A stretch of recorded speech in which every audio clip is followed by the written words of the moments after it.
I'm here to tell you stories. And the first story I'm going to tell you is something that happened to me a long, long time ago when I was young. I was a young man. This is a long, long, long time ago. Now, back then, we didn't have TV and radio, and we didn't have the internet. We didn't have iPads and iPods and you name it. Yeah, they were starting. But my job then was to go from town to town and bring people the news.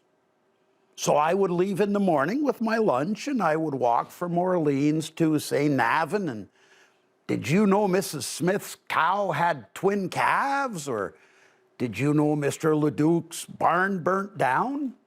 And people would give me a place to stay and some food. Now, and I really enjoyed that job. Now, one day, I'm in the enchanted forest. The enchanted forest is the most wonderful, beautiful place in the world. It's absolutely amazing. Like in the enchanted forest, the sky's always blue, but there are rainbows all over the place. And there are millions of birds of every different color, and they'll come and land on your arm and on your shoulder, and they'll sing you songs. There are trees tall, 6, 7 stories high. And in those trees, every kind of fruit you can imagine grows in them. Apples, peaches, pears, strawberries, raspberries, mangoes, pineapples, you name it, everything grows there. But the thing is, the trees are so high, you can't reach them. You can't reach the fruit. But that's not a problem. You just hold your hand out and you say, oh, I could really eat a papaya right now. And a papaya will come down into your hand. There are flowers all over that are actually marshmallows. The streams and rivers are actually nice, cool fruit juice, apple juice, grape juice, orange juice. And the fish in the streams are actually like gummy bears, but they're fish. Gummy fish, that's right. Swedish fish. Okay, so we'll go with Swedish fish. Now, I was having such a wonderful time. I'm sitting on a rock looking at this thinking, oh, I'm so lucky to be here, when all of a sudden, in the distance, I heard a voice, help me, please. So I ran as fast as I could, and there's this old woman who's being robbed by 3 robbers. I ran up and I grabbed them by the ear, I twisted their ear, I kicked them in the bum. Now you can only do that in stories. And I chased them away, and you leave that old woman alone. Do you understand? And like all bullies, they ran away. Now, I didn't know, but the old woman was actually a witch. But she was a good witch, because you have good witches and bad witches. She was a good witch.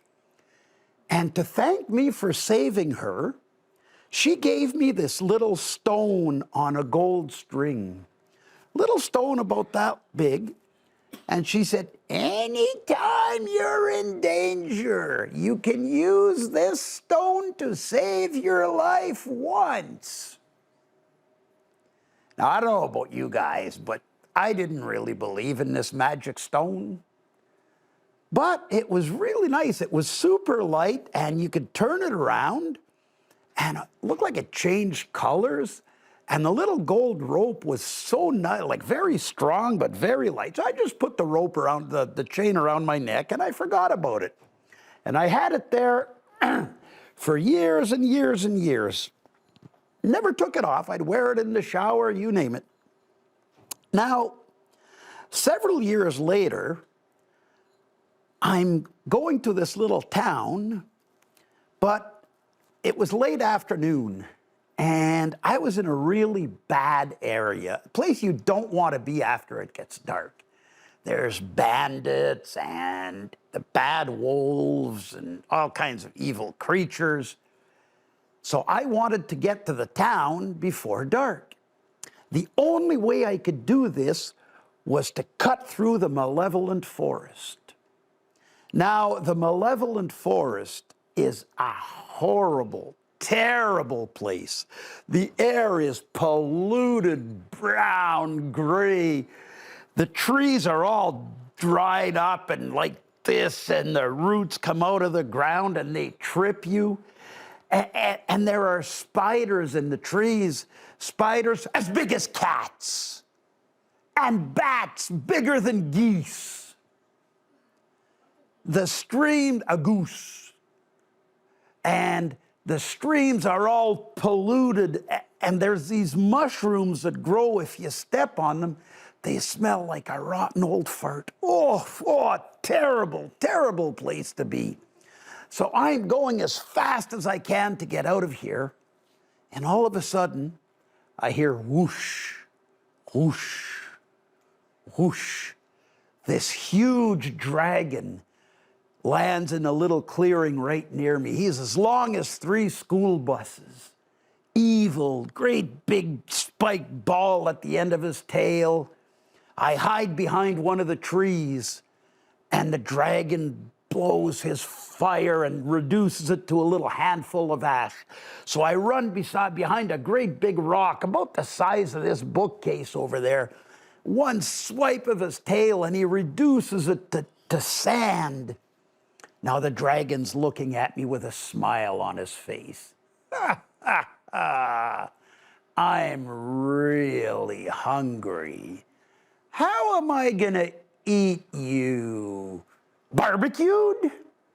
I might make a sandwich. Maybe a stew. Nah, I think I'll probably just eat you raw. Now there's nothing I could do. I couldn't run. I couldn't fight this dragon. But all of a sudden, I felt a little tugging at my neck, and I looked down, and the little magic stone was glowing like crazy. So I thought, well, it's now or never. So I closed my eyes, and I held up the little stone, and I said, magic stone, if there's anything you can do for me, now's the time, because, oh boy, I'm going to be a toothpick for this dragon. And I heard a clap of thunder and a rumbling noise, and nothing. I opened my eyes, and the dragon was gone. But where the dragon was, there was this stick. So I picked up the stick, and the first thing I noticed is the stick weighs absolutely nothing.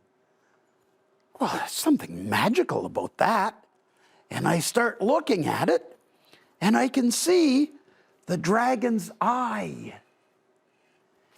And I can see the horns on his nose and the spikes on his back. And he used to have a big horn here, but it fell off. And on the other side, there's a big scar he had on his face where he fought with another dragon. And I could even see his evil smile. So that's when I knew that the magic stone had turned the dragon into this stick. Now, since then, I always have the stick with me, or it's locked up at home, because I wouldn't want a wizard or a witch trying to turn it back into a dragon. We have enough trouble in the world today without another dragon running around. But my story's not quite finished, because then I figured I would go back and thank the old woman for giving me the magic stone, the old witch. I went to her house, and I knocked at the door, and she had a daughter about my age named Linda. And we fell in love, and I married her, and I've been married to a witch for almost 46 years now. Now, most of the time, she's a good witch, but she does have her days. And that, ladies and gentlemen, is the story of my magic stick.